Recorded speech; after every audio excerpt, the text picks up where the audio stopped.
สบายดีทุกคนตอนนี้เห็นรถปีนแล้วที่มัน หลุดถูกคัน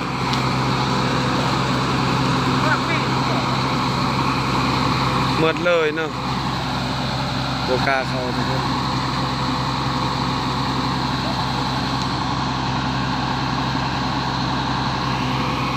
บอลเก่าโอ้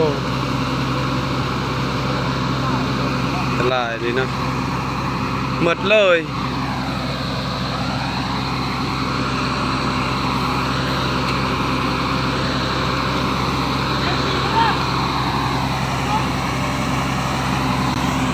ดึงรถปิดแท้ทุกคน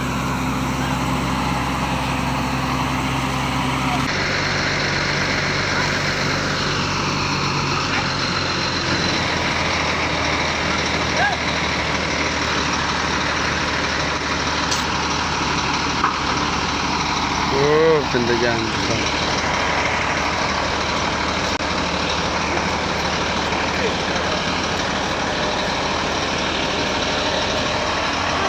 ได้รถเนานะ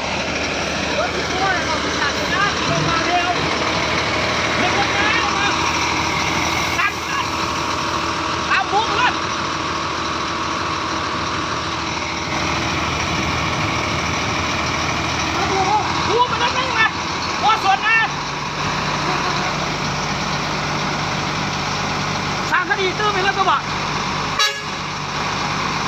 นี่ข้านี่เลยดูแล้วก็คิดว่าคนกันเบิร์ดกันยังตัวหู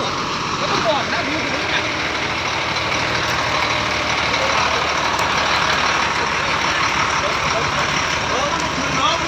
โอ้มันชื่นเลยเราเดือมันชื่นเลยไปเลยเดือไปเลยเลยมันบอกคุณเราห้องไปเลยเลยโอ้โหได้แล้วเนี่ยต่างเลยเอาสองคนละเนี่ยคาดเดี๋ยวนี้เลยกันเอาต้องแต่ทุกคนเลยตามหัว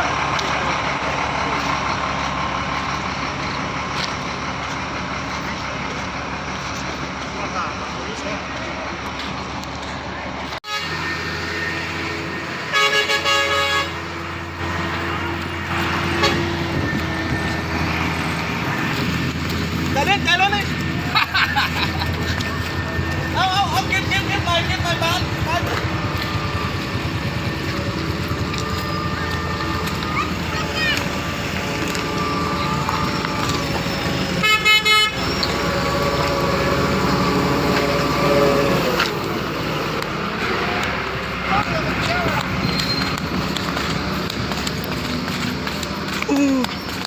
เป็นตะยานดีพี่น้อง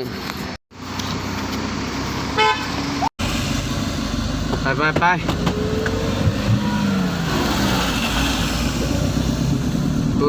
ยุ่งยากขนาดทุกคนเอ้ยเบิ่งนำกันเด้อพี่น้อง บ้านเถื่อเลยปะแฟนก่อนแล้ว ซองเทื่อแล้วไปตอนนั้นก็แบบนี้แหละบอลเดียวทุกคนอย่างเดียวเลยรถปีนคือเก่าเบิ่งรถทุกคนเอ้ย ไหนเพิ่งรูปช่างโอ้ยกระเจี๊ยดเรามาไทยน่ะฮะไม่รอด ไปเลยไปโก้ไปเลยได้ฮะ ไปเลยโอ้อันเจ็ดตัวได้ไหน มาตีกันเลยยืดเจ้ายังไงล่ะ เตือนจะหายดวงอย่างกล่องเรือกันกระแบบเลย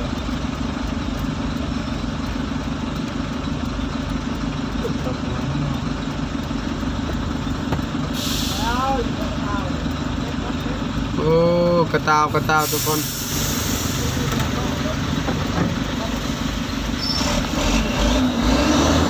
มาแล้วบัวป้าเนี่ย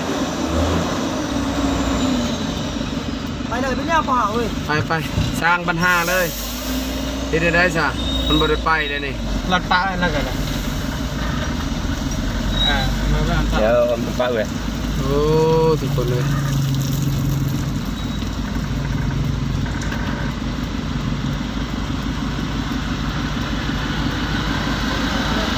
อ่านต้นส้นใหม่ติ ให้เอารถก็ เท ท่รถนั่นน่ะโอ้ยไปช้างปะก่อนนะ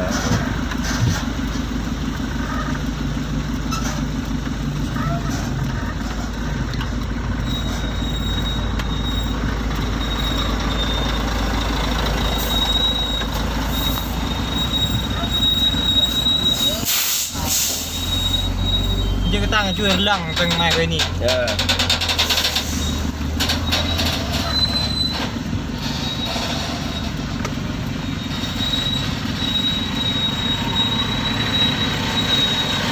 เด็ดเลยนะครับพี่น้อง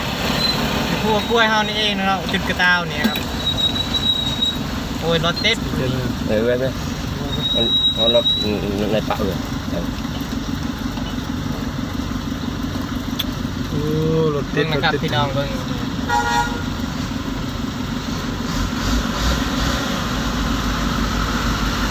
เขาบุกเลยได้พอเด็กมือคนชอดเลย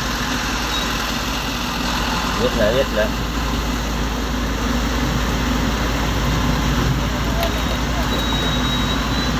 เบิ่งนี่ครับเด็ดเลยรถ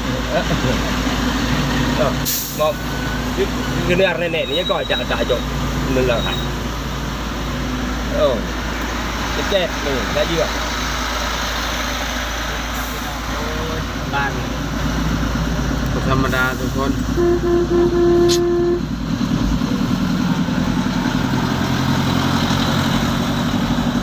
ผูกกล้วยเด้อเลยนี่เด้อ ผู้ป่วยทุกคน จุดกระต้าวเฮาเองเมืองกำลานนี่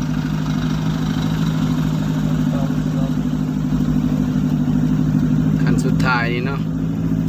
อันนี้ก็คือเบียร์ทุกคนเอาสำนีก่อนทุกคนสบายดีเด้อประสุทุกคนเด้อขอบใจหลายๆ รักน้ำรัก ได้เพียงสำนีแหละ ขึ้นไปธรรมดาไม่ยากอีก ย่างเบิ่งสิทายเบิดเลยซะโอ้รถยังหลาย เป็นหายเลยหรือว่า ผู้หน้ากันนั่นผู้รถติดเบิ่งทุกคน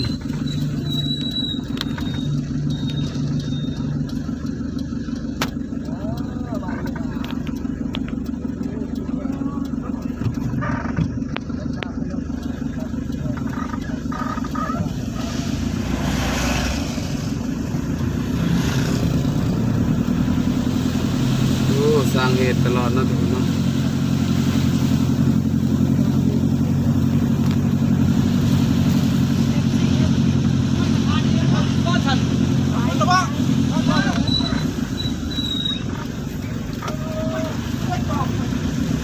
ขึ้นแล้ว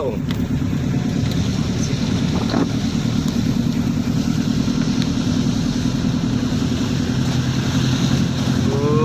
ทุกคน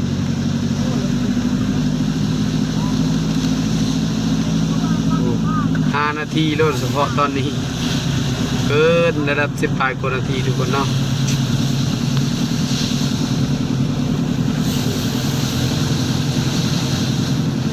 นี่คือการสุดท้ายทุกคนเนาะ